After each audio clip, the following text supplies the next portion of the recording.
آلہ و اصحابہ اجمعین اما بعد۔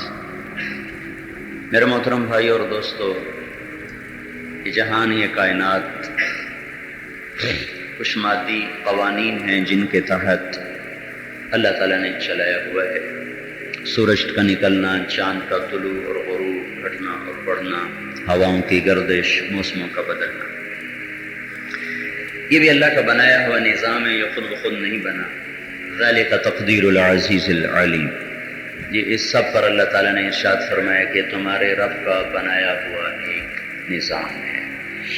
الشمس تجری لمستقر لها ذالک تقدیر العزیز العلیم والقمر قدرناه منازل حتى عاد كالعرجون القديم لا الشمس ينبغي لها أن تدرك القمر ولا الليل سابق النهار وكل في فلك يسبحون۔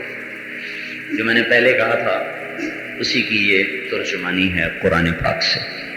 دوسری جگہ ارشاد فرمایا یغشی اللیل النہار یطلبہ حثیثا الشمس والقمر والنجوم مسخرات بامرہ الا لہ الخلق والامر تبارک اللہ رب العالمین۔ سورج، چاند، ستارے سب اس کے تابع ہیں، مخلوق بھی اس کی ہے، حکومت بھی اس کی ہے، وہی ہے بابرکت پالنے والا رب۔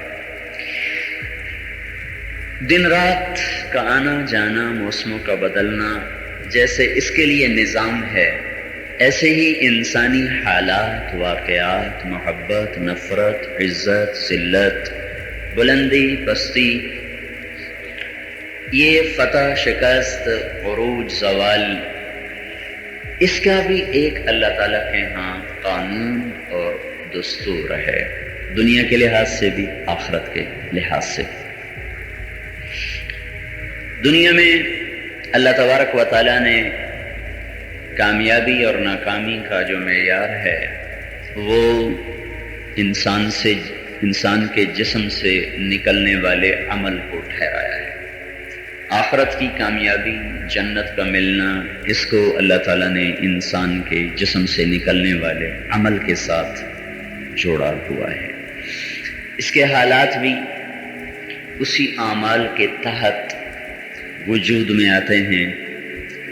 کوئی قوم صفحہ ہستی سے اس وجہ سے نہیں مٹی تھی کہ ان کے پاس غلہ ختم ہو گیا تھا، ان کی زراعت ختم ہو گئی تھی، ان کی تجارت ختم ہو گئی تھی۔ کسی قوم کا اس وجہ سے ہلاک ہونا قرآن پاک میں نہیں آیا۔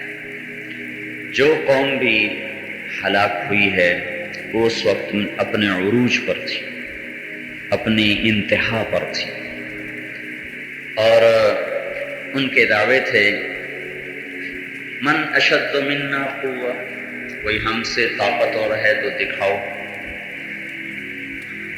فاتنا بما تعدنا ان کنت من الصادقین، لاؤ وہ عذاب جس سے ہمیں ڈرا رہے ہو۔ تب ظاہر ہے کوئی کمزور آدمی تو یہ نہیں کہہ سکتا،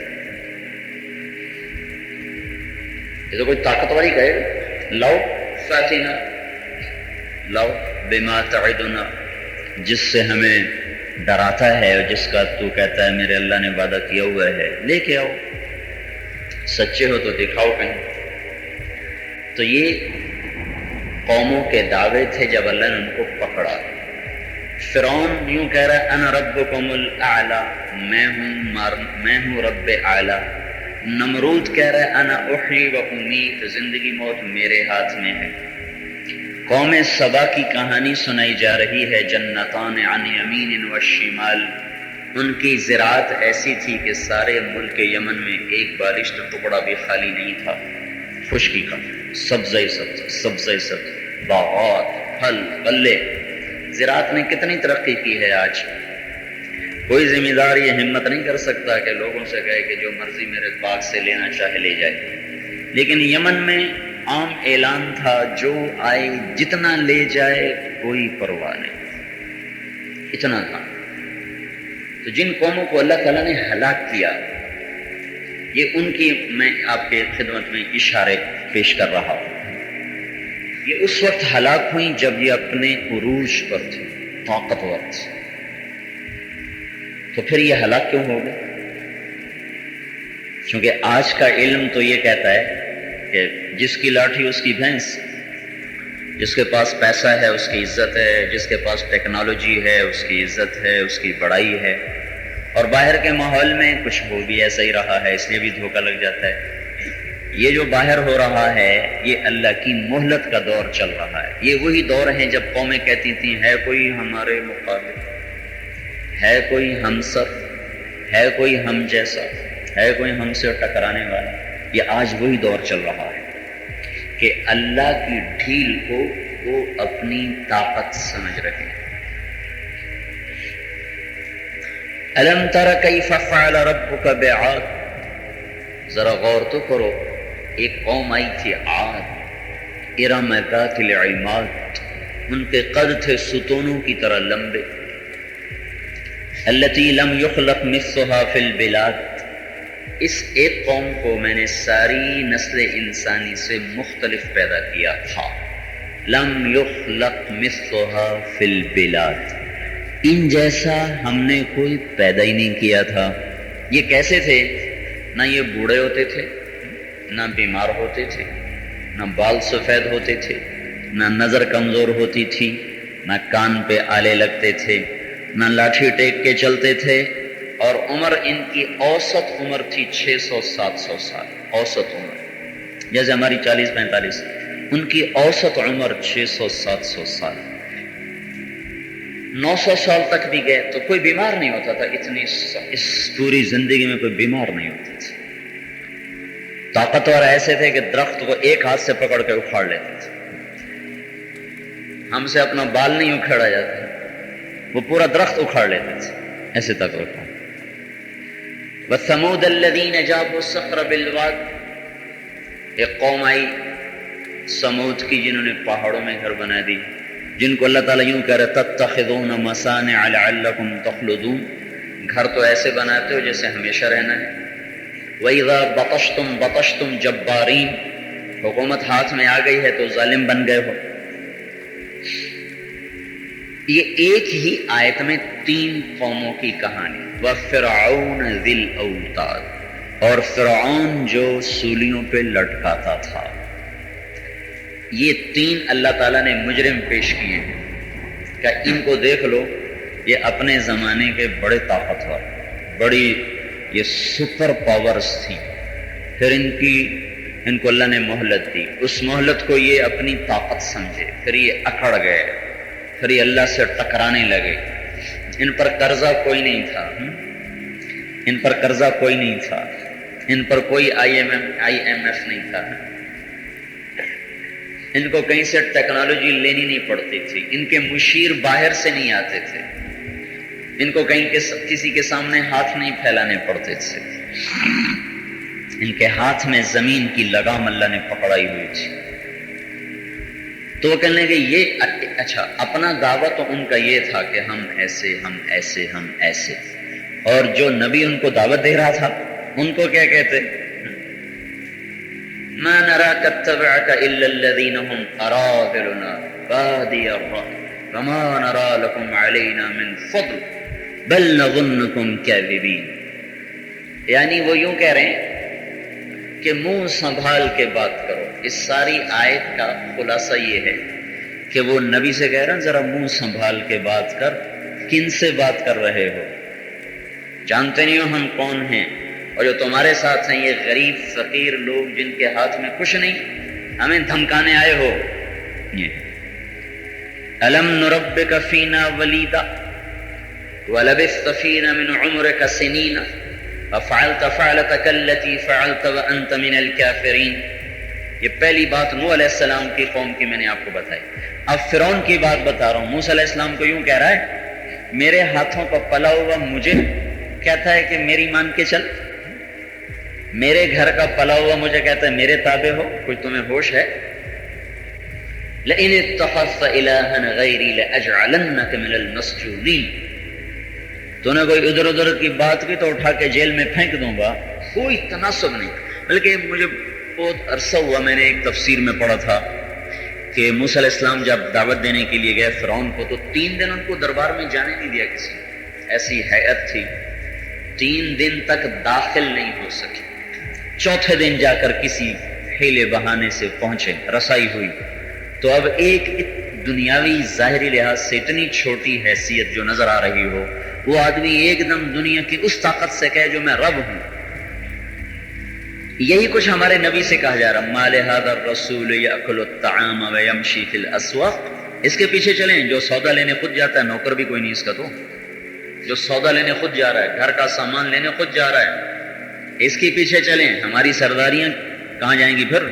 لولا نزل هذا القرآن على رجل من القريتين عظيم، کسی بڑے سردار پر نبوت کیوں نہ آئی؟ اسی یتیم پہ آنی تھی اور کسی بڑے سردار پہ آتی، اس کے گھر میں کہاں سے آ گئی؟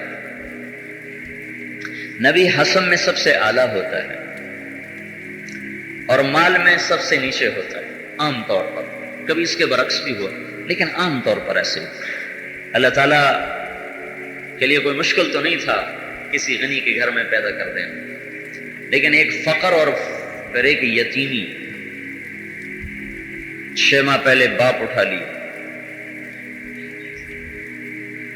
اور 6 برس کی عمر میں مدینہ گئے ہوئے ننحال کو ملنے کے لیے اور واپسی کا سفر ہے۔ اب وہ لق دق صحرا ہے، لق دق صحرا، آج بھی وہاں آبادی کوئی نہیں، کبھی بدو وہاں آ جاتے ہیں دائیں۔ اس صحرا کی وحشت جہاں انتہا پر تھی، وہاں ماں کو اٹھا لی۔ 4 دن پہلے سفر، وہاں سے 2 دن کا سفر تھا مکے کا، 2 دن کا سفر، 2 یا 3 دن، تو 4 دن پہلے وہاں سے چلواتے مکے پہنچا کے تو موت آتی، بالکل وحشت اور تنہائی تھی۔ تو حسانہ نے ایسے آخری نظر ڈالی بیٹے پر،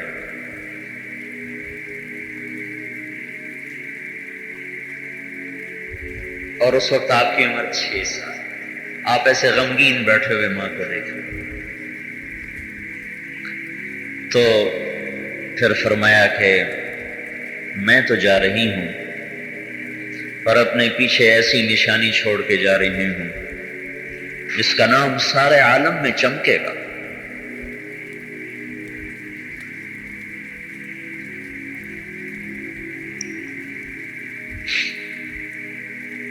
جنگل میں ماں کو موت دی تھی، تنہا ام ایمن کے ساتھ سارا سفر روتے روتے گزرا۔ 2 دن کا تھا، 3 دن کا تھا، اتنا ہی، 100-150 کلومیٹر ہے۔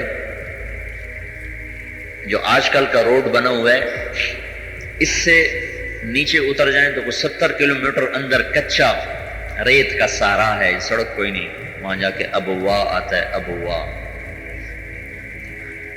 تو شروع سے لے کر نبوت ملنے تک کوئی ایسی شان و شوکت نہیں، اور ایک دم آپ نے للکارا سارے عالم۔ تو میرے بھائیو، یہ قرآن قوموں کی داستان بتا کر یہ سمجھاتا ہے کوئی قوم اس وجہ سے نہیں ہلاک ہوئی کہ ٹیکنالوجی تھوڑی تھی، مطلب صفحہ ہستی سے ہی مٹ جائے، فقر کی وجہ سے، بھوک کی وجہ سے، دشمن کے مسلط ہونے کی وجہ سے، ایسا نہیں۔ اللہ نے جو پکڑا، حل ترى لهم من باقیہ، کتنا چیلنج ہے، حل ترى لهم من باقیہ۔ جو قوم عاد کے بارے میں اللہ تعالیٰ فرمائے، ہے کوئی باقی بچا، ہے کوئی باقی بچا؟ ایسے اللہ نے گاجر مولی کی طرح کاٹا۔ جو بھی مولوی صاحب بیان فرما رہے تھے قوم عاد کا، تھوڑا سا تذکرہ کی۔ قوم سمود کے بارے میں فرمایا، فانظر، غور سے دیکھو، کیف کان عاقبۃ مکرہم، سمود کی صنعت و حرفت، ان کی تدبیریں، ان کا مکر و فریب کچھ کام آیا؟ کیا ہوا؟ انا دمرناہم وقومہم اجمعین، ہم نے ان کو، ان کے گھروں کو، گھروں سمیت تباہ و برباد کر دیا۔ فتلک بیوتہم خاویۃ بما ظلموا، ان کے گھروں کو باقی رکھا، جاؤ دیکھو اوندھے پڑے ہیں، خالی پڑے ہیں، ہواؤں کے سوا کسی کا گزر نہیں ہے۔ فصوضح فالمقرات لم يعفر اسمها بما نسجتها من جنوب وشمال. جاؤ دیکھو سوائے ہواؤں کے کچھ نہیں. کیوں ہلاک ہو گئے؟ وہ پاکستان کی طرح مقروض تھے؟ ٹیکنالوجی تھوڑی تھی؟ نہیں، عروج پر تھے، عروج پر. اتاها امرنا لیلا او نهارا فجعلناها حصیدا کأن لم تغن بالامس شیئا. جب اپنے نشے میں، طاقت میں، تکبر میں عروج پر ہوتے تھے تو اچانک کسی شام کو، اچانک کسی سویر کو میرے عذاب کا دہانہ کھلتا تھا اور عذاب کے کوڑے برستے تھے اور عذاب کی بجلیاں گونجتی تھیں، اور تمہارے رب نے انہیں ایسے کر کے دکھا دیا جیسے کبھی کچھ تھے ہی نہیں. یہ قانون قدرت ہے انسانی حالات میں. تو میں قوموں کے قصے نہیں سنانا چاہتا، صرف جو میں نے بات کی تھی اس کے مدلل کرنے کے لیے کہ قوموں کے عروج و زوال، عزت و ذلت، کامیابی ناکامی کا بھی ایک قانون ہے. جیسے اس کائنات کا ایک مادی قانون ہے، انسانوں کے لیے ایک روحانی قانون ہے. وہ یہ ہے جس کو حدیث قدسی میں کہا انی اذا اطعت رضیت واذا رضیت بارکت ولیس لبرکتی نہایا. میرے بندے جب میری مانتے ہیں میں خوش ہو جاتا ہوں، جب خوش ہوتا ہوں تو برکت دیتا ہوں، جب برکت دیتا ہوں تو لا محدود دیتا ہوں، اس کی کوئی حد نہیں ہوتی. وَإِنِّي إِذَا عُصِيتُ غَضِبْتُ، اور جب میری نافرمانی کرتے ہیں اسلام آباد والے تو میں ناراض ہو جاتا ہوں، پاکستان والے کریں، کوئی بھی کرے، میں ناراض ہو جاتا ہوں. وَإِذَا غَضِبْتُ لَعَنْتُ، جب ناراض ہوتا ہوں تو لعنت برساتا ہوں. وَإِنَّ اللَّعْنَةَ مِنِّي تَبْلُغُ السَّابِعَ مِنَ الْوُلْدِ، میری لعنت ان کی 7 پشتوں تک چلتی چلی جاتی. بھائی یہ بات ہم اپنے آپ کو بھی سمجھانا چاہتے ہیں، ساری دنیا کے مسلمانوں کو سمجھانا چاہتے ہیں. جہاں وہ عزت دیکھ رہے ہیں وہاں کوئی نہیں، جہاں وہ ذلت دیکھ رہے ہیں وہاں ذلت نہیں ہے. ساری دنیا اور آخرت کی کامیابی اللہ کے ہاتھ میں ہے. اس کا دستور اس کی اطاعت ہے اور اس کے محبوب صلی اللہ تعالی علیہ وسلم کی زندگی کو اپنانا اور اس کے طریقوں پر چلنا ہے. اس پر قوم آ جائے، فرد آ جائے، قبیلہ آ جائے، شہر آ جائے، دنیا بھی اس کی، آخرت بھی اس کی. جو اس سے ہٹے گا اگر وہ کافر ہے تو اللہ اس کو اور مہلت دے دے گا، چھٹی. جیسے جو بچہ اسکول نہیں جاتا اس کو کون کہے گا جاؤ اسکول، اس کی چھٹی ہے. اس کے لیے جہل مقدر ہے، وہ چھولے بیچے گا، ریڑھی لگائے گا، بوٹ پالش کرے گا. جسے کچھ پڑھنا ہے اس کی تو چھٹی ختم، اسے تو جانا ہے، نہیں جائے گا تو پٹائی ہوگی. اور تو اور ماں باپ پٹائی کریں گے جنہوں نے جانا ہے، جنہوں نے ہاتھوں میں پال پوس کے اس عمر تک پہنچایا ہے، وہ ماریں گے اس کو. وہ بچہ اپنی کمزور نفسیات کی وجہ سے کہتا ہے میرے اوپر ظلم ہو رہا ہے، بڑی زیادتی ہو رہی ہے، میرے ماں باپ مجھے مارتے ہیں، دیکھو خواہ مخواہ مار رہے ہیں. ماں باپ کے علم کی سطح یہ بتاتی ہے کہ نہیں، یہ اس کی تربیت کے لیے ضروری ہے، اس کو پابند بنانا ہے، کسی زندگی پر اس کو چلانا ہے. تو ایسے ہی اللہ کا جب نافرمان ہوتے ہیں تو اس کی 2 کیٹیگریز ہیں، ایک کافر ایک مسلمان. کافر نام فرمان ہو تو اس کے لیے الگ قانون ہے، چھٹی، موت تک مہلت، جاؤ جو کرنا ہے کر لو. مسلمان نافرمان ہوتا ہے تو اس کی پٹائی. تمہارے لیے تم نے اسکول میں داخلہ کیوں لیا تھا؟ کلمہ کیوں پڑھا تھا؟ کلمہ پڑھا ہے تو اب پابند بن کے چلنا پڑے، نہیں چلو گے تو ہم ٹھکائی کریں گے. اب اس کو قرآن پاک یوں بیان کرتا ہے، ذرہم، چھوڑ دو میرے نبی ان کو. کیوں کہ یخوض ویلعب، یہ اپنی لذتوں میں ڈوب جائیں اور اپنے رقص گاہوں میں ناچ لیں. ناچنے دو ان کو، کرنے دو انہیں جو کرنا ہے. کب تک؟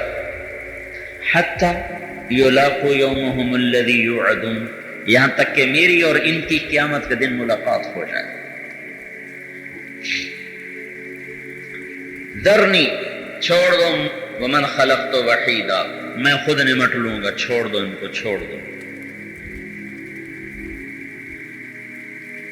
تو یہ قرآن کی آیات، ذرہم یخوضوا ویلعبوا، ذرنی والمکذبین اولی النعمہ، ذرنی ومن خلقت وحیدا، یہ ساری آیات ایک قانون بتا رہی ہیں جو میں نے پہلے کہا، چھٹی، کہ ہم ان کو مہلت دے رہے ہیں، موت تک کر لیں جو کرنی۔ مسلمان کے لیے کیا قانون ہے؟ وَلَنُذِيقَنَّهُم مِّنَ الْعَذَابِ الْأَدْنَىٰ دُونَ الْعَذَابِ الْأَكْبَرِ لَعَلَّهُمْ يَرْجِعُونَ، انہیں ہم نقد و نقدی پکڑیں گے، لیکن تھوڑا تھوڑا پکڑیں گے، تھوڑا تھوڑا، انہیں ہم چھوٹا چھوٹا عذاب دیں گے، بڑا عذاب نہیں دیں گے، تاکہ یہ توبہ کریں، تاکہ یہ توبہ کریں۔ یہ تو کچھ بھی نہیں جو دنیا میں مسلمانوں کے ساتھ ہو رہا ہے۔ جو یہ دوسری رکعت کی جو میں نے سورت پڑھی، فَيُعَذِّبُهُ اللَّهُ الْعَذَابَ الْأَكْبَرَ، کہ ان کو میرے پاس تو آنا دو، میں ان کو عذاب اکبر دوں گا، عذاب اکبر۔ تو ہر ایک کی میں کہوں بہت بڑی بات ہے تو میرے سطح کے مطابق ہے، جب اللہ کہے گا بہت بڑی بہت بڑا تو اس کی سطح کے لحاظ سے ہوگا، جب اللہ لامحدود بڑائی رکھتا ہے تو اس کے عذاب کی بڑائی بھی لامحدود ہو جائے گی۔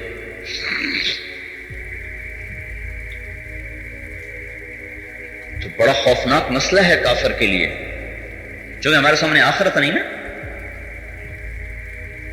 نہ جنت نہ جہنم، تو ہمیں شبہ پڑ جاتا ہے یہ کیا ہو رہا ہے ہمارے ساتھ، یہ ایسے جیسے ہم اپنے بچے کی پٹائی کر رہے ہیں، یہی ہمارے ساتھ ہو رہا ہے۔ شفیق سے شفیق ماں بچے کو تھپڑ، جو بچے ضدی ہوتے ہیں روز پٹائی ہوتی ہے۔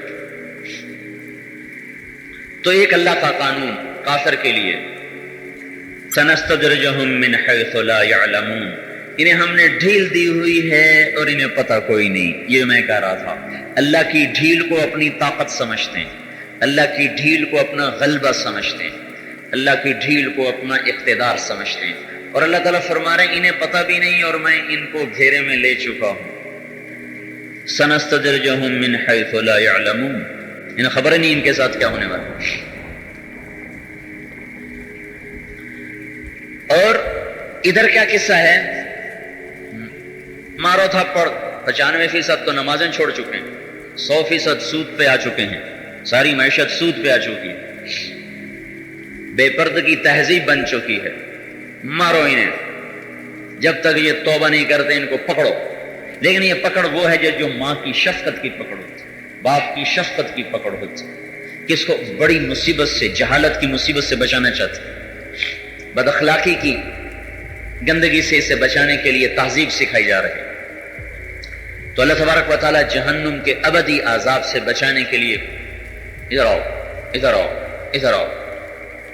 ایک حدیث یاد آ گئی مجھے بڑے زمانے کے بعد، یا موسیٰ ان لی عبادا لو سألنی الجنہ لأعطیت بحغافیرہا، موسیٰ میرے کچھ بندے ایسے ہیں مجھ سے جنت مانگیں، ساری ان کے قدموں میں ڈھیر کر دوں، ساری۔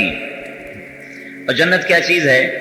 ایک ناخن کے برابر جنت میں سے کوئی چیز اٹھا کے زمین پہ رکھ دی جائے، ناخن، کیا حیثیت ہے اس ناخن؟ تو حدیث شریف میں آتا ہے کہ زمین سے لے کر آسمان تک، شرق سے غرب، شمال سے جنوب، ساری کائنات اس ناخن کے برابر جنت کی چیز سے روشن بھی ہو جائے گی، معطر بھی ہو جائے گی، خوشبودار بھی ہو جائے گی۔ کیا چیز ہے وہ؟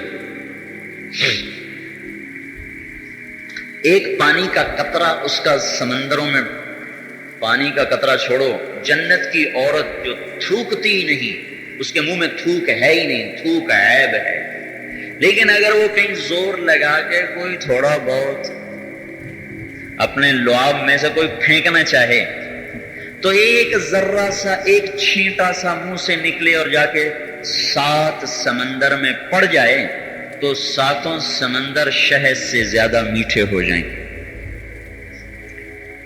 بحر الکاہل فلپائن کے پاس 11 کلومیٹر گہرا ہے، 11 کلومیٹر گہرائی ہے بحر الکاہل کی، فلپائن اور برموڈا کے پاس۔ ساؤتھ سمندر اس کی ایک چھوٹی سی رال ٹپک جائے، ایک رال منہ سے، لعاب کی ایک چھینٹ 7 سمندر کو میٹھا کر دے گی، اس کے اپنے اندر کیسے مٹھاس ہو۔ اللہ نے اس لڑکی کو ایسا حسن بخشا ہے، وہ سورج کو صرف ایک انگلی ایسے دکھا دے، اتنی خود چھپی ہوئی ہو، اتنی انگلی اس کی باہر آ جائے تو یہ چمکتا سورج آپ کو اس طرح اندھا ہوتا دکھائی دے گا جیسے اب ستارے اندھے ہو چکے ہیں، نظر نہیں آ رہا ہے، اس کی انگلی کے ایک پور کے سامنے یہ چمکتا سورج غائب ہو جائے گا، نظر نہیں آئے گا، گم ہو جائے گا۔ ایسی جنت پھر اس کو اللہ نے اپنے ہاتھوں سے بنایا، اسلام آباد کی زمین کا بن گئی، پہاڑوں جگہ بن گئی۔ جنت الفردوس کو اپنے ہاتھوں سے بنایا، میٹیریل خود تیار کیا، ڈیزائن بھی خود کیا، اور اس میں اتنی وسعت رکھی ہے۔ مثلا ہم ایک گھر بناتے ہیں، اس کو ہم ڈیکوریٹ کرتے ہیں، ایک سطح پر جا کر کہتے ہیں جی بس اس سے آگے اب اس میں مزید گنجائش نہیں۔ کوئی گھر، کوئی لڑکی، کوئی لڑکا، کوئی گاڑی، کوئی پہاڑی، کوئی وادی، کوئی مرغزار، کوئی آبشار، کسی بھی چیز کو مزین کرنے کی ایک حد ہے، اس کے بعد اسے ہم سجا نہیں سکتے، اس کے بعد مزید کریں گے تو وہ بھدا نظر آئے، چونکہ وسعت کم ہے۔ اب اللہ تعالیٰ نے جنت الفردوس کو بنایا، ایک تو بنانے کا آپ نے قصہ سن لیا کہ ہاتھوں سے بنایا، اپنے ہاتھوں سے، فرشتوں سے نہیں بنایا، خود بنایا۔ میٹیریل سونا، چاندی، زمرد، یاقوت، مشک، عنبر، زعفران، کافور اور اپنا نور، ساتھ اپنا نور، اور اس میں دودھ، شہد، شراب، پانی کی نہروں کو بہایا، معین، سلسبیل، رحیق کے چشموں کو چلایا، اور اس کے پرندوں کو بنایا، ڈیزائن دیے، پھلوں کو ان کو بنایا اور پکایا، اور ایسا پکایا کہ پکے کھڑے ہیں، نہ گرتے ہیں، نہ گلتے ہیں، نہ سڑتے ہیں۔ اس میں صبا کو چلایا، نسیم کو چلایا، اس میں پھولوں کو، پنکھڑیوں کو رنگ دیا، جس رب نے مور کو دنیا میں ایسے رنگ دیے وہ جنت میں کیسے پرندے بنا کے بیٹھا ہوگا۔ اچھا، ہر چیز بنا دی، اس کے بعد اس میں اتنی وسعت ہے کہ جس دن اللہ تعالیٰ نے جنت الفردوس کو بنایا، اس دن سے لے کر آج تک اس کی ہر چیز کو، اور آج سے لے کر قیامت تک اس کی ہر چیز کو پہلے سے 5 دفعہ زیادہ حسین بنا دیتے ہیں۔ 5 دفعہ اس کی زیبائش ہوتی ہے، 5 دفعہ اس کی ڈیکوریشن ہوتی ہے۔ تو وہ آپ تصور فرمائیں وہ جنت کی لڑکی کیسی ہوگی جو بنی اس وقت جس کا علم اللہ کے سوا کسی کو ہے نہیں۔ اس دن سے لے کر آج تک وہ روزانہ 5 دفعہ اللہ اسے سجا رہا، اور پھر قیامت تک سجاتا جائے گا۔ جب وہ اپنا نقاب اٹھا کر خامد کے سامنے آئے گی تو کیا قیامت گرے گی اس کے خامد پر۔ اگر موت نہ ہوتی تو یہ مر جاتے، وہ تو موت نہیں اس لیے نہیں مریں گے۔ پھر اس کا گھر، پھر اس کی نہریں، پھر اس کے پرندے۔ میں کہتا ہوں پھول کی ایک پنکھڑی میں بھی اتنی وسعت ہے کہ وہ بھی روزانہ 5 دفعہ سجائی جا رہی، مہکائی جا رہی ہے۔ تو پتہ نہیں کیا اللہ نے بنایا ہے۔ اس لیے ایک آیت میں اللہ نے کہا فَلَا تَعْلَمُ نَفْسٌ مَا أُخْفِيَ لَهُم مِّن قُرَّةِ أَعْيُنٍ جَزَاءً بِمَا كَانُوا يَعْمَلُونَ۔ میرے بندو تمہیں پتہ ہی نہیں ہے میں نے تمہاری آنکھوں کی ٹھنڈک کا کیا سامان تیار کر کے رکھا ہے۔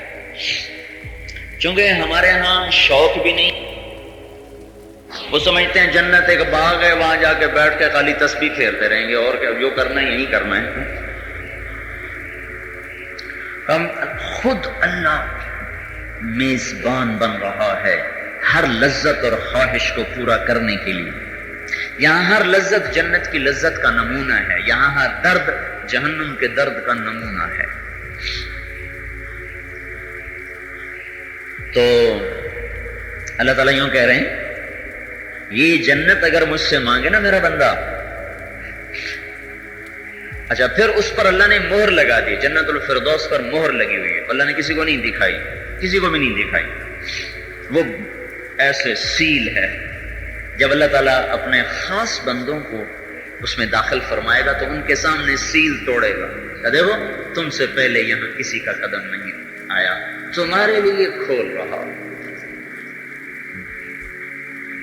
اللہ تعالیٰ نے جبریل کو جنت دکھائی پر وہ نہیں دکھائی جو وہ فردوس ہے، وہ بند ہے، کسی نے نہیں دیکھی۔ تو ایک دفعہ اللہ نے جبریل سے کہا ذرا میری جنت کا ذرا معائنہ تو کر کے آؤ۔ جبریل جو جنت میں داخل ہوئے تو ایک نور کی چمک اٹھی، وہ یہ سمجھے کہ کہیں اللہ پاک کی تجلی ظاہر ہو گئی، تو ایک دم سجدے میں گئے، ایک دم سجدے میں گئے۔ یہ میں آپ کو نچلی جنت بتا رہا ہوں، فردوس نہیں بتا رہا ہوں، وہ تو وہاں تو جبریل گئے ہی۔ تو آواز آئی ارفع راسک روح الامین، سر اٹھاؤ روح امین، سر اٹھاؤ۔ تو انہوں نے جو سر اٹھایا تو ایک لڑکی کھڑی تھی جس کے چہرے کے حسن و جمال اور اس کے نور کی ضیاء باشیوں نے اس طرح جنت کے افق کو جگمگایا کہ جبریل اسے اللہ کی تجلی سمجھ بیٹھا، ٹھک سجدے میں۔ تو دیکھ کے مبہوت ہو گئے، کہنے لگے میں قربان جاؤں تیرے بنانے والے پر۔ الفاظ تو کچھ اور تھے، میں نے اپنی زبان میں ترجمہ کیا۔ تو وہ کہنے لگی تجھے پتہ بھی ہے میں کس کے لیے ہوں، میں کس کی بیوی ہوں، تمہیں پتہ ہے؟ هل تدری لمن خلقت؟ کہا نہیں مجھے تو نہیں پتا۔ کلمن آثر مرضات اللہ علی ہوا، جو اسلام آباد میں اپنی مرضی پہ نہیں چلے گا، اللہ کی مرضی پہ چلے گا، میرا اس سے نکاح ہو گیا۔ یہ جنت جس میں فردوس بھی ہے، اللہ تعالیٰ کہہ رہے ہیں اگر میرے کچھ بندے ایسے ہیں کہ اللہ دے تو میں ساری دے دوں، چابی پکڑا دوں۔ وَلَوْ سَأَلَنِي عُلَاقَ صَوْتٍ مِّنَ الدُّنْيَا لَمْ أُعْطِهِ مِنْهَا۔ اور دنیا میں اگر مجھ سے کہیں یا اللہ ایک کھونٹی چاہیے کپڑے لٹکانے، کھونٹی، یہ چھوٹی نہیں ملتے بس، یا اللہ ایک کھونٹی چاہیے، وہ بھی لکڑی، یہ لوہے کی نہیں، لکڑی، میں نے اس پہ اپنا کوڑا لٹکانا ہے، میں نے اس پہ اپنے کپڑے لٹکانے ہیں، تو اللہ تعالیٰ فرماتے ہیں میں یہ بھی اس کو نہیں دوں گا۔ کیوں؟ وَلَيْسَ ذَلِكَ لِهَوَانٍ لَهُ عَلَيَّ، یہ اس لیے نہیں کہ وہ میری نظروں میں گرا ہوا ہے، یہ وجہ نہیں ہے، بل لِأَجْمَعَ لَهُ مِنْ كَرَامَتِي يَوْمَ الْقِيَامَةِ، میں اس کو قیامت میں بہت بڑی عزت دینا چاہتا ہوں، اس لیے میں دنیا اس سے ہٹا دیتا ہوں۔ ثُمَّ أَحْمِيهِ مِنَ الدُّنْيَا كَمَا يَحْمِي الرَّاعِي غَنَمَهُ من المرعى السوء، پھر میں اسے اس طرح دنیا سے ہٹاتا ہوں جیسے چرواہا دیکھتا ہے کہ بکری جا رہی ہے گندی جھاڑی کو تو ایک لاٹھی مار کے اسے پیچھے ہٹاتا ہے، وہ بیچاری میں کرتی روتی ہے کہ ہائے ہائے روٹی نہیں کھانے دی، چرواہے کو پتا ہے کہ مر جائے گی، تو میں اسے کھینچتا ہوں کہ کہیں یہ دنیا میں پھنس کے خراب نہ ہو جائے۔ ویسے بھی ایک حدیث میں آتا ہے اللہ تعالیٰ نے فرمایا میرے کچھ بندے ایسے ہیں انہیں دنیا دے دوں تو مجھ سے دور ہو جائیں گے، لہذا انہیں فقر میں رکھتا ہوں۔ میرے کچھ بندے ایسے ہیں انہیں فقیر کر دوں تو مجھ سے دور ہو جائیں گے، لہذا انہیں غنی رکھتا ہوں۔ میرے کچھ بندے ایسے ہیں انہیں صحت دے دوں تو مجھ سے دور ہو جائیں گے، انہیں میں بیمار رکھتا ہوں۔ میرے کچھ بندے ایسے ہیں وہ بیمار ہو جائیں تو مجھ سے دور ہو جائیں گے، میں انہیں صحت مند رکھتا ہوں۔ اتنے لاڈ اللہ کرتا ہے اپنے بندوں کے ساتھ۔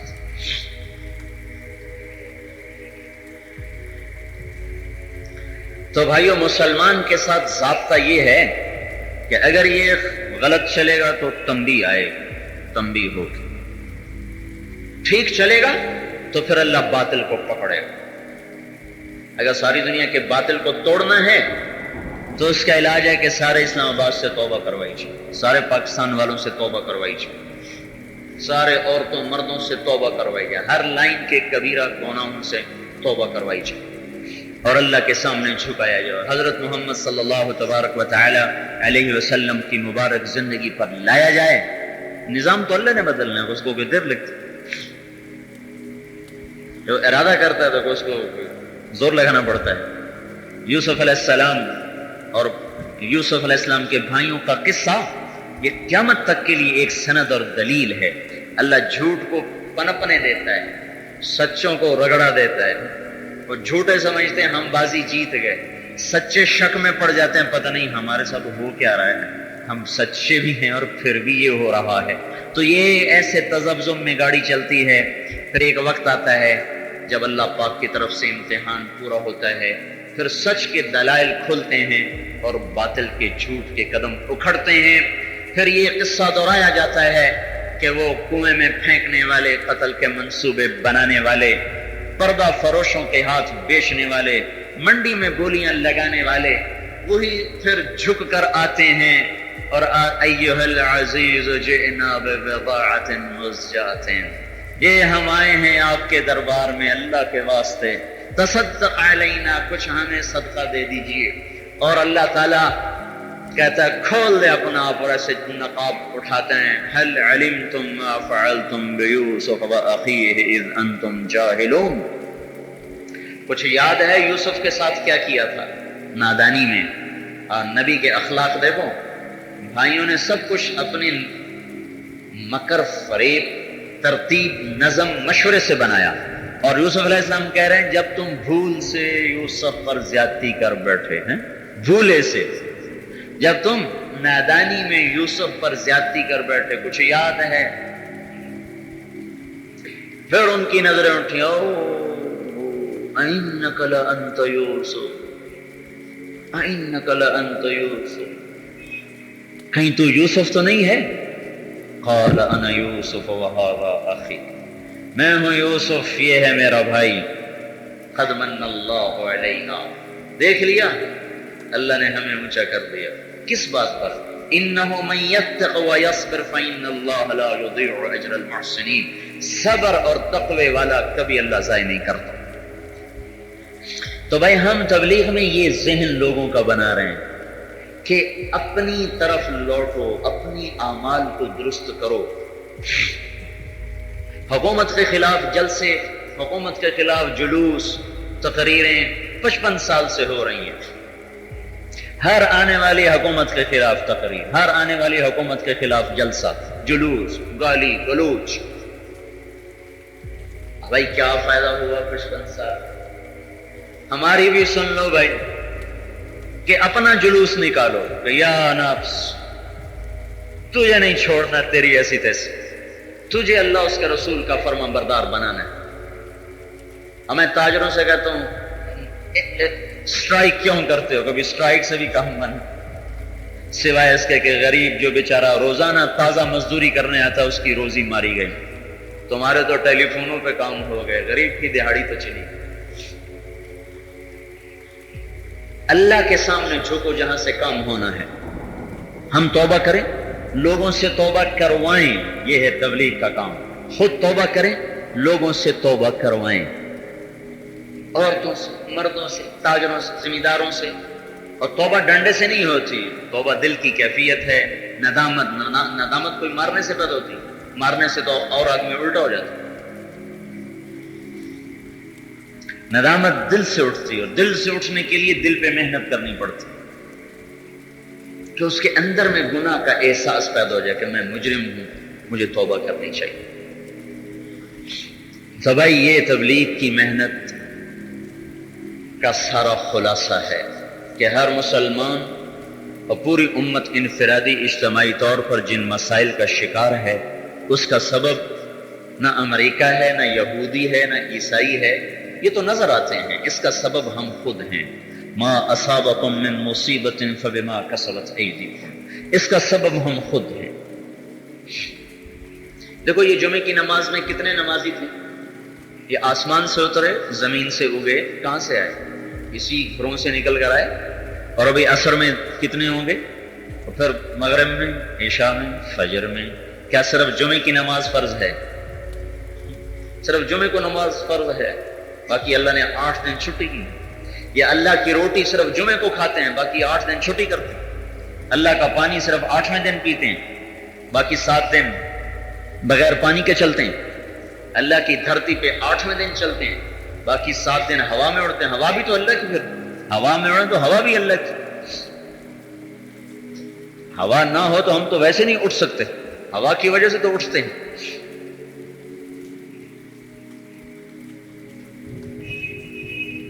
تو بھائی اللہ تعالیٰ سے ہم نے تو اعلان جنگ کیا ہوا ہے.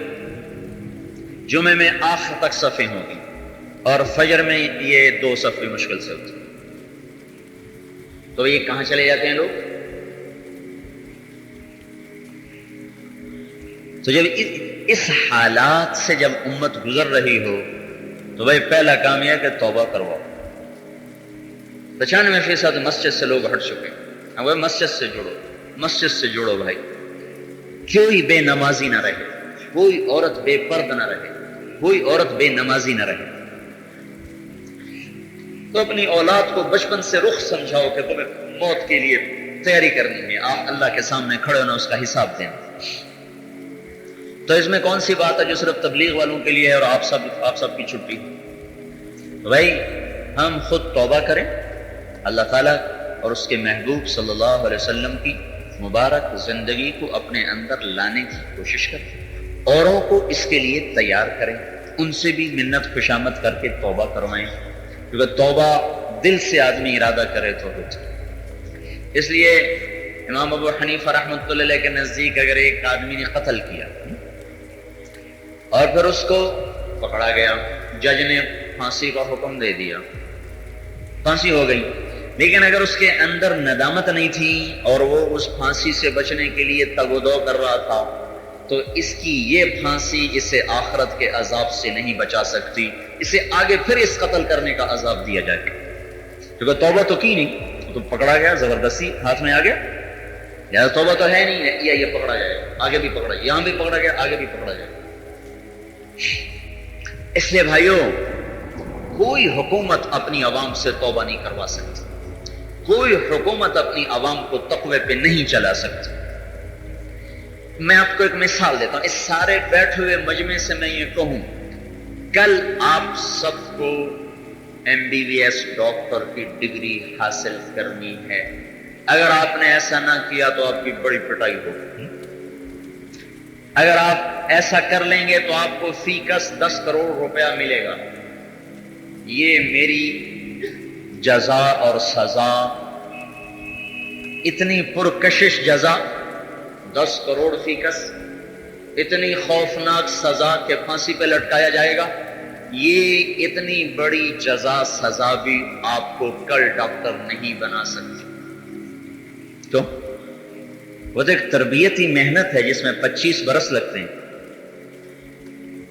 بغیر تربیت کے کہہ دیا جائے ڈاکٹر بن جاؤ, ایسا بھی کبھی. یہ آپ مجھے کہیں گے مول صاحب پاگل ہیں, ان کو پتہ تو ہے نہیں, دنیا کا کوئی تو جانتے نہیں, خالی مدرسے پڑھتے رہے, انہیں دنیا کی خبر ہی کوئی نہیں, یہ کیا فضول بات کر رہے ہیں. اچھا میں یوں کہوں کہ بھائی کل آپ سب پکے مسلمان بن جاؤ, سب عورتیں کل سے پکی مسلمان بن جائیں, سارے پختہ مسلمان بن جائیں, متقی پرہیزگار بن جائیں, جو نہیں ہوگا اس کو سخت سزا ملے, جو کرے گا اس کو نوکری ملے گی. یہ اتنا ہی پاگل پن کا بول ہے جتنا پہلا پاگل پن کا بول تھا کہ کل تک سارے ڈاکٹر بن جاؤ نہیں تو تمہاری خیر نہیں. جیسے وہ ناممکن ہے کہ یہ مجمع کل ڈاکٹر بن جائے, ایسے ہی یہ ناممکن ہے کہ آج میرے ہاتھ میں طاقت ہو اور میں اعلان کروں کل اسلام آباد میں کوئی فاسق نظر نہیں آنا چاہیے, کوئی بدماش نہیں ہونا, سب جنید بغدادی ہونے چاہیے, سب علی حجویری ہونے چاہیے, سب عبد القادر جیلانی ہونے چاہیے. تو جیسے وہ پاگل پن ہے ایسے یہ پاگل پن ہے, جیسے وہ ناممکن ہے ایسے یہ ناممکن ہے. ڈاکٹر بننا تو آسان ہے, مسلمان بننا تو بڑا مشکل کام ہے. انجینئر بننا کون سا مشکل کام, مسلمان بننا مشکل ترین کام ہے. جبھی تو اس کے لیے نبی آئے. آپ نے دیکھا کہ نبی پل بنانے آیا ہو, ڈیم بنانے آیا ہو, نبی انسان بنانے آیا, اور انسان بننا مشکل ترین کام ہے.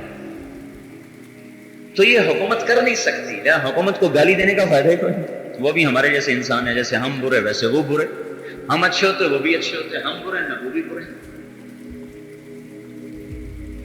جس تالاب میں سارے ننگے ہوں تو ایک دوسرے کو تانا دینے کا فائدہ کیا. تو بھائی کرنے کا کام یہ ہے کہ ہم لوگوں کی منت خوشامد کر کے ان سے توبہ کروائیں, خود بھی کریں ان سے بھی کروائیں. جب اس کے دل میں اتر آئے گا کہ مجھے توبہ کرنی، مجھے اللہ کی مان کے چلنا، پھر وہ ٹکر لے جائے گا۔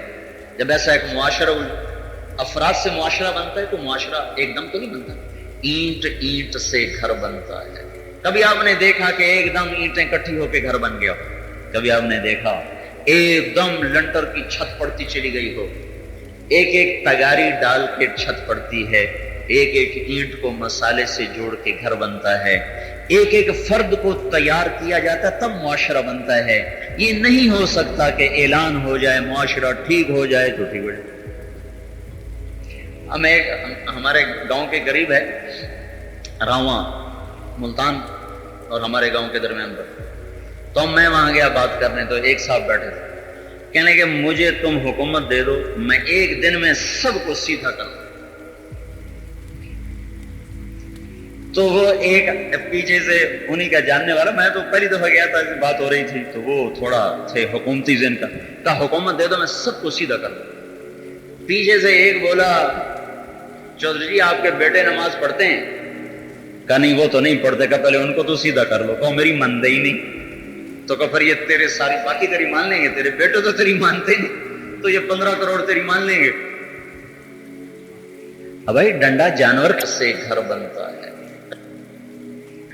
جانور کو ڈنڈے سے ہکایا جاتا ہے، انسان کو سمجھا کے چلایا جاتا ہے، سمجھائیں گے نہیں تو چل ہی نہیں سکتا، اور اندر کی طاقت سے چلایا جاتا ہے۔ اس پنکھے کا تار کاٹ دیا جائے، اس کو ہم کتنی دیر ڈنڈے سے چلا سکتے ہیں؟ آخر ہم تھک جائیں گے، یہ نہیں چلنے۔ اور اس تار کو جوڑ دیا جائے تو پھر خالی اشارہ کرو تو چلے گا، اشارہ کرو تو روکے گا۔ جب انسان کے دل کا تار اللہ سے ٹوٹ جاتا ہے، اس دنیا کی کوئی طاقت اللہ کے حکم پہ نہیں چلا سکتی، اور جب یہ تار جڑ جاتا ہے تو دنیا کی کوئی طاقت اس کو گمراہ نہیں کر سکتی۔ اب سارے پاکستان والوں کا تار تو کٹا پڑا، تو یہاں حکومت کیا کرے گی؟ اس لیے بھائی ہم اپنا تار جوڑیں، وائرنگ کریں، رگ رگ میں اللہ اس کے رسول کی محبت کو بسائیں۔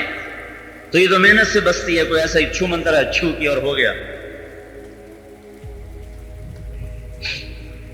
کوئی آپ نے دیکھا کہ خالی چھو کی اور آدمی ڈاکٹر بن گیا، چھو کی اور آدمی سیکرٹری بن گیا؟ تو بھائی اسلام ہی کوئی ایسا سستا طریقہ ہے زندگی، چھو کرو اور آدمی بالکل ٹھیک ہو جائے؟ بھائی ایک نظر ایسی ڈالو کہ بس سارا ہی کام ہو جائے، بس مجھے نہ کچھ کرنا پڑے۔ اس لیے بھائی ہر مسلمان محنت کرے تب جا کے مسئلہ حل ہوگا۔ تو یہ تربیت کے لیے ہم کہتے ہیں وقت لگاؤ، اپنی مسجدوں میں وقت دو، لوگوں کو مسجد سے جوڑو، خود مسجد سے جڑو، پھر کر لوگوں کو اللہ کے حکموں پر تیار کرو۔ حضور صلی اللہ علیہ وسلم نے زمین تیار کی، پھر حکم سنائے۔ اگر آپ پہلے ہی کہہ دیتے شراب چھوڑو، کوئی نہ چھوڑتا، آپ پہلے ہی کہتے زنا نہ کرو، کوئی نہ چھوڑتا، پہلے آپ نے 10 برس ذہن سازی کی، پھر حکم آتا تھا، تکمیل ہوتی تھی۔ یہ جو ہے نا پردے کا حکم رات کو آیا، حضرت زینب بنت جحش کا ولیمہ تھا، 5ویں ہجری میں یہ نکاح ہوا ہے، یعنی 18 برس کے بعد پردے کا حکم آیا، رات کو حکم آیا، کہیں پتہ چلا کہیں نہیں چلا۔ ایک عورت فجر کی نماز میں آئی تو دیکھا باقی عورتوں نے سب نے پردہ کیا ہوا، وہ ایسی آ گئی بے پر، وہ کہنے کی تمہیں کیا ہوا؟ میں کہا تمہیں خبر نہیں؟ کہا کوئی نہیں، کہا اللہ نے رات کو پردے کا حکم اتار دیا ہے۔ تو انہوں نے نماز کے بعد بچہ دوڑایا، کہا کہ میرے گھر سے چادر لے کر، وہ گیا چادر لے کر آیا، چادر اوڑھ کے پھر گھر گئی۔ تو ان کے خاوند نے کہا تمہیں تو خبر ہی نہیں تھی تو آ کے کر لیتی، اتنے تردد کی کیا ضرورت تھی؟ تو فرمانے لگی اللہ کے حکم کے معلوم ہونے کے بعد ایک قدم بھی اس کی مرضی کے خلاف اٹھانے کا مجھے حوصلہ نہیں ہوا۔ یہی حکم اگر پہلے دن آ جاتا عورتوں کے لیے پردہ کرو گا، جیسے آج کی عورت کہتی پردہ تو دل کا ہوتا ہے، وہ دل تو پہلے ہی پردے میں ہے، اس کا پردہ کہو تو پہلے ہی پردے میں، چھپایا اس چیز کو زیادہ جو ظاہر ہوتی ہے، پردہ تو چہرے کا ہوتا ہے، لیکن چونکہ پیچھے اللہ اس کا رسول سے تعلق نہیں، لہذا یہ چیز عمل میں نہیں آ سکتی۔ جب ہو جائے گا تعلق پھر خود ہماری جماعت گئی کینیڈا، ٹورانٹو میں ہم تھے، کرنل امیر الدین ہمارے ساتھ تھے، وہ ہیں حیدرآباد انڈیا کے، 30 برس سے وہیں رہتے ہیں۔ تو انہوں نے بتایا کہ ڈینور امریکہ کا ایک شہر ہے، وہاں وہ گشت میں گئے، ایک مسلمان کا کلب تھا، اس میں جب وہ گئے تو ایک لڑکی سٹیج پہ ننگی ناچ رہی تھی اور ایک لڑکا ساتھ ڈرم بجا رہا تھا، اور باقی بیٹھے ہوئے تھے سارے دیکھنے والے، اکثر مسلمان ہی تھے، عرب دوسرے ملے جلے۔ شراب ان کو چڑھی ہوئی تھی، تو کرنل صاحب نے ایک ٹیبل پر ان کو جمع کیا اور ان سے بات شروع۔ تو وہ لڑکی جو تھی وہ نیچے اتری اور ٹیبل پر جو ٹیبل کلاتھ پڑا ہوتا ہے وہ اس نے اٹھا کے اپنے گرد لپیٹ لی اور آ کر پیچھے کھڑی ہو گئی۔ ان کو نہیں پتا چلا کہ لڑکی پیچھے کھڑی بات سن رہی۔ انہوں نے بات ختم کی تو وہ تو نشے میں تھے، انہیں کیا سمجھ میں آیا؟ تو یہ لڑکی پیچھے سے بولی کہ مجھے آپ کی بات سمجھ میں آئی ہے، مجھے بتائیے کیا کرنا ہے۔ تو پھر انہوں نے پیچھے دیکھا تو وہ لڑکی کھڑی تھی۔ تو انہوں نے کہا کہ بیٹے ہم یہ کلمہ پڑھاتے ہیں جو ہماری زندگی کو اپنانا چاہے، اسلام کو۔ ان کا مجھے پڑھا دیجیے۔ کلمہ پڑھا تو کہنے لگی یہ میرا خامند ہے، وہ جو ساتھ ڈرم بجا رہا تھا، اس کو بھی کلمہ پڑھا، اس کو بھی پڑھا دیا۔ پھر 3 دن ان کو روز بلاتے رہے، وہ آتی رہی، بات سنتی رہی، جاتی رہی۔ پھر انہوں نے اس کو ایڈریس دیا کہ اب ہم واپس جا رہے ہیں، کوئی تمہیں مسئلہ درپیش ہو تو اس فون پہ بات کر لینا۔ 4 مہینے کے بعد اس لڑکی کا فون آیا، وہ کہتی آپ مجھے پہچانتے ہیں؟ کہا ہاں پہچان رہا ہوں۔ وہ ڈینور کی ڈانسر ہے؟ کہا ہاں میں وہی ہوں۔ کیا ہوا؟ کہا ایک مسئلہ ہو گیا۔ کہا کیا ہوا؟ کہا بہت بڑا مسئلہ ہو۔ کہا کیا ہوا؟ کہا آپ کے جانے کے بعد پھر آپ نے جو ہمیں طریقہ زندگی بتایا تھا اس کے مطابق پھر میں نے کلب چھوڑ دیا، گھر میں بیٹھ گئی۔ اس وقت ہم ایک رات کا $500 لیتے تھے، ایک رات کا۔ پھر میں نے کام چھوڑا، میں نے اپنے خامن سے کہا تم کام کرو، تو پھر اس نے نوکری تلاش کی جو $40 یومیہ پر ہے۔ $460 امریکہ میں روزانہ کی کمائی سے نکل جائیں، ہاں تو بھوکے کو پوچھتا کوئی، پیاسے کو قطرہ کوئی پانی کو نہیں، مرنے والے کا پتہ نہیں ہوتا، 10 دن بعد پتہ چلتا ہے مر گیا۔ تو ہمارا مکان بک گیا، گاڑیاں بک گئیں، ہم ایک چھوٹے سے اپارٹمنٹ میں ہیں، میرا خامند کام کر کے آتا ہے، میں گھر میں رہتا ہوں۔ آپ نے ہمیں کہا تھا کہ اپنے رشتہ داروں کو دعوت دیا کرو، تو ہم روزانہ شام کو پھر اپنے رشتہ داروں کو دعوت دینے نکلتے ہیں میاں بیوی۔ آج ہم جا رہے تھے تو ہم بس میں تھے، تو میں نے ایسے بس کو پکڑا ہوا، اس کی جو ہیڈ ریسٹ ہوتی میں نے اس پر میں نے ہاتھ رکھا ہوا تھا، تو بس کو بریک لگی تو یوں میرا کرتے کا آستین پیچھے ہٹ گیا، میری کلائی ننگی ہو گئی۔ اس پر مجھے دوزخ تو نہیں ملے گی، اور یہ کہہ کر اس نے رونا شروع۔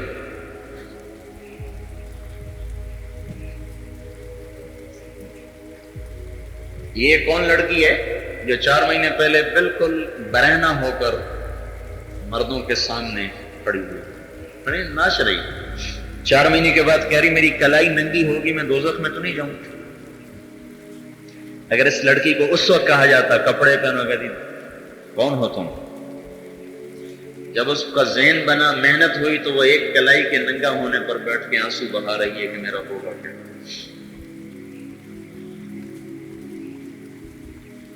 ان کی تہذیب ہماری طرف لوٹ رہی، ہماری تہذیب ان کی طرف جا رہی۔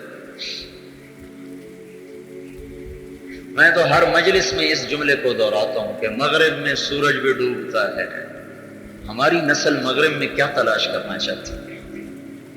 مغرب تو اندھیروں کی جگہ ہے، یہ نوجوان مغرب میں کون سی روشنی دیکھ رہے ہیں؟ مغرب ڈوبنے کی جگہ ہے، وہاں سفینے ڈوبتے ہیں، وہاں سورج ڈوبتا ہے۔ مشرق ابھرنے کی جگہ ہے، مشرق سے روشنیاں بلند ہوتی۔ مغرب اندھا، مغرب کا افق اندھا، مغرب کی تہذیب اندھی، مغرب کی انسانیت اندھی۔ مشرق روشن ہے، اس کا افق روشن ہے، بلندیوں کی جگہ ہے، ابھرنے کی جگہ ہے۔ اللہ نے ہمارے نبی کو مشرق وسطی میں پیدا کیا، مغرب میں نہیں پیدا ہوئے، مشرق میں۔ ہمارا قبلہ، ہمارا نبی مشرق وسطی میں آیا ہے، مشرق وسطی، سینٹرز، مڈل ایسٹ جس کو کہتے ہیں۔ تو ہم تو ان کو اس تہذیب پہ لانا چاہتے ہیں، یہ ہماری نسل ان کے پیچھے جا رہی، پتہ نہیں ان کا بنے گا کیا۔ دم توڑتی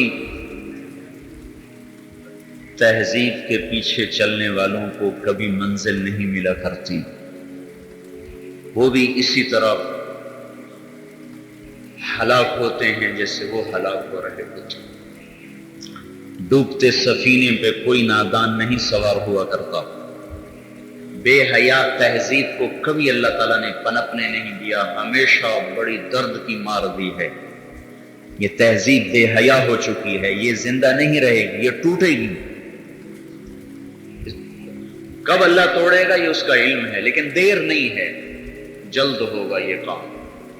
اللہ کفر کو برداشت کرتا ہے، بے حیائی کو برداشت نہیں کرتا۔ اس لیے بھائیو، بڑا اہم وقت کا تقاضا ہے، توبہ کرو، توبہ کرواؤ۔ اوروں کو برا کہنا چھوڑو، اپنی برائیاں تلاش کرو۔ میں برا ہوں بس، باقی سارے ہی اچھے۔ اس کے لیے ہم کہتے ہیں 4 مہینے لگاؤ، چلہ لگاؤ، اپنے مقام پر مسجدوں میں جڑ کے لوگوں کو تیار کرو۔ یہ دین ذہن سازی سے آتا ہے، ایسا تھوڑا ہی ہے کہ فرما فٹ کر دیا، ذہن تیار کرنا پڑے گا۔ تو اب بتاؤ بھائی، اتنے بڑی محنت ہے، اتنی بڑی ضرورت ہے، یہ اس وقت کا سب سے بڑا رفاہی ادارہ ہے تبلیغ، ویلفیئر سوسائٹی۔ تبلیغ سے بڑی دنیا میں کوئی نہیں کہ جہنم سے بچانے کا نظام چلایا جائے، یہ بیچارے دوزخ سے بچے۔ تو اب بولو بھائی، کون ہمت کرتا ہے؟ اللہ تعالیٰ کا یہ قانون ہے کہ اللہ تعالیٰ تمام قوموں کو آزماتا ہے، کبھی طاقت دے کر اور کبھی ان سے طاقت چھین کر، دونوں طرح سے اللہ تعالیٰ اپنے بندوں کو آزماتا ہے۔ اور پچھلی تاریخ کو قرآن کئی انداز سے بیان کرتا ہے تاکہ لوگ اس سے عبرت حاصل کریں۔ پچھلی جتنی قومیں گزری ہیں ان میں جب شرارت آئی ہے، بدماشی آئی ہے، تو اللہ تعالیٰ نے ایسی قوم کو زمیں بوس کر دیا ہے، ایسی قوم کا نام و نشان ہمیشہ ہمیشہ کے لیے مٹا دیا ہے جن لوگوں نے اللہ کے احکام سے بغاوت کی ہے۔ اور متعدد مقامات پر بار بار قرآن ان واقعات کی طرف اشارہ اس لیے کرتا ہے تاکہ قرآن کے پڑھنے والے ان واقعات سے عبرت حاصل کرے۔ چنانچہ جہاں اللہ تعالیٰ نے حضرت نوح علیہ السلام کے واقعے کو بیان کیا، حضرت صالح علیہ السلام کے واقعے کو بیان کیا، حضرت ہود علیہ السلام کے واقعے کو بیان کیا، حضرت یونس علیہ السلام کے واقعے کو بیان کیا، حضرت موسیٰ علیہ السلام کے واقعے کو بیان کیا، حضرت عیسیٰ علیہ السلام کے واقعے کو بیان کیا، حضرت الیاس، حضرت شیس یا دیگر انبیاء علیہ السلام کے واقعات کو جہاں بیان کیا ہے، تو اس کے پیچھے کی ایک بہت بڑی وجہ ہے کہ یہ اس امت کے لیے نشان عبرت ہے۔ چنانچہ اللہ تعالیٰ نے جہاں کہیں بھی واقعات کو بیان کیا ہے، اور جہاں کہیں آپ بیان کرتے ہیں تو بیان کرنے کے بعد کہتے ہیں ان فی ذلک لعبرۃ لأولی الابصار، اس واقعے میں عبرت ہے آنکھ والوں کے لیے، عبرت ہے لأولی الالباب، ان لوگوں کے لیے جن کے پاس عقل ہے، جن کے پاس سوچنے اور سمجھنے کی طاقت ہے، کیونکہ ان سب کے پیچھے، ان کی تباہی کے پیچھے کوئی نہ کوئی وجہ تھی۔ ایک دو مثال دے کر میں اپنی بات کر رہا ہوں۔ مثلاً حضرت صالح علیہ السلام کی قوم کے بارے میں پہلے آپ کو بتایا گیا، ان میں ضد تھی، ہٹ دھرمی تھی، جس کی وجہ سے اللہ تعالیٰ نے ان لوگوں کو پکڑا۔ حضرت لوط علیہ السلام کی قوم میں شرارت تھی، بدماشی تھی، اور سب سے بڑی بات یہ ہے کہ زنا اور بدفعلی تھی، یعنی کہ برائی کرنے کا رواج تھا۔ بار بار حضرت لوط علیہ السلام نے اپنی قوم کو منع کیا، نہیں مانے، اللہ تعالیٰ نے تمام لوگوں کو الٹ دیا، اوپر لے جا کر کے پلٹ دیا۔ اسی طرح حضرت موسیٰ علیہ السلام کے پیچھے فرعون نے کتنی بڑی سازش کی، حضرت موسیٰ علیہ السلام کو ختم کرنا چاہا، آپ کے ماننے والوں کو ستانا چاہا، یہاں تک کہ آپ کے ماننے والوں کے قتل کا منصوبہ اس نے بنایا، مگر اللہ تعالیٰ نے کیا کیا کہ بیچ سمندر میں جا کر اسے غرق کر دیا، جسے اپنی طاقت پہ بڑا غرور تھا، جسے اپنی طاقت پہ بڑا ناز تھا۔ تو اللہ تعالیٰ نے ان تمام چیزوں کو یوں بیان کیا ہے۔ حضرت نوح علیہ السلام کی قوم نے اپنے وقت کی نبی کی بات نہیں مانی۔ حضرت نوح علیہ السلام جب دعوت کے لیے جاتے تو لوگ ان کا انکار کرتے، اپنی کان میں انگلیاں رکھ دیتے، طرح طرح سے اعتراضات کرتے، طرح طرح کی باتیں بناتے، حضرت نوح علیہ السلام کو تکلیف دیتے، حضرت نوح علیہ السلام کے خلاف باتیں بناتے، پروپیگنڈے کرتے۔ اللہ تعالیٰ کا کرنا ایسا ہوا، آسمان و زمین کی ہر جگہ سے پانی کے دہانے کھول دیے اور پوری کی پوری قوم غرقاب ہو گئی، پوری کی پوری قوم ڈبا دی گئی۔ تو یہ اللہ تعالیٰ کا قانون ہے، یہ اللہ تعالیٰ کا اصول ہے۔ اس لیے ان تمام واقعات کے پیچھے ان تمام واقعات کے پیچھے ایک بہت بڑی عبرت موجود ہے۔ امت محمدیہ کو، چونکہ یہ وہ امت ہے جو سب سے آخری امت ہے، محمد صلی اللہ علیہ وسلم کی امت کے بعد اب صبح قیامت تک کوئی امت آنے والی نہیں ہے۔ اللہ تعالیٰ نے اس امت کے لیے پچھلے واقعات کو اسی لیے بیان کیا ہے تاکہ یہ قوم اپنی ذلت کی وجہ تلاش کرے۔ اگر کہیں پر انہیں پریشانی ہو رہی ہے تو قرآن سے اس کا حل نکالے، اس لیے کہ قرآن نے ان تمام چیزوں کو بیان کیا ہے، اور اسی لیے بیان کیا ہے تاکہ لوگ اس سے راستہ پا سکیں اور پھر اس کی رہنمائی میں زندگی گزار سکیں، اور ایسی غلطیاں نہ کریں جیسی غلطیاں کرنے کی وجہ سے پچھلی قومیں تباہ ہوئی ہیں، پچھلی قومیں زوال پر آئی ہیں۔ آج بھی یہ قوم عروج کو چاہتی ہے، آج بھی اگر کوئی بھی قوم، تو پھر اللہ تعالیٰ کے بتائے ہوئے ان اشاروں کو ماننا ہوگا جو اللہ تعالیٰ نے اپنی کتاب میں بیان کیا ہے۔ آج ہم میں کتنی لاپرواہی ہے اور کتنی بے راہ روی ہے، اعمال کے اعتبار سے، یقین کے اعتبار سے، اعتقاد کے اعتبار سے۔ یہ تو نبی رحمت نبی معظم صلی اللہ علیہ وسلم کی رحمت کا اثر ہے کہ ہم پر اس طرح کا عذاب نہیں آتا جس طرح کا عذاب پچھلی قوموں پر آیا ہے، ورنہ جس طرح کے اعمال ہیں تو چاہیے تو یہ تھا کہ اسی طرح یہ قوم بھی لپیٹ لی جاتی جیسے پچھلی قوموں کے ساتھ ہوا۔ ان کا حشر بھی وہی ہوا جانا چاہیے تھا جو پچھلی قوموں کے ساتھ ہوا، مگر قربان جائیے آقا مدنی محمد صلی اللہ علیہ وسلم کی ذات کے، ان کی رحمت کا اثر ہے کہ اللہ تعالیٰ نے اپنا عذاب روکے ہوا ہے۔ مگر پھر بھی اپنی آنکھ کھلی رکھنی چاہیے، پچھلے واقعات سے عبرت لینی چاہیے، اپنے اعمال کی اصلاح کرنی چاہیے، مثبت پہلو پر چلنا چاہیے، ہر طرح کے غلط کاموں سے اپنے آپ کو، اپنی قوم کو بچانا چاہیے، ترقی کے منازل طے کرنی چاہیے، محنت کرنا چاہیے، اللہ کو خوش کرنے کی ہر ممکن کوشش کرنی چاہیے۔ اللہ تعالیٰ سے دعا ہے کہ اللہ تعالیٰ ہم نے عمل کی توفیق عطا فرمائے۔ سبسکرائب کریں ہمارے چینل لائٹ ٹو ہیومینٹی کو، کلک کریں بیل آئیکن پہ جس سے ہر ایک نوٹیفیکیشن آپ کو ملتی رہے۔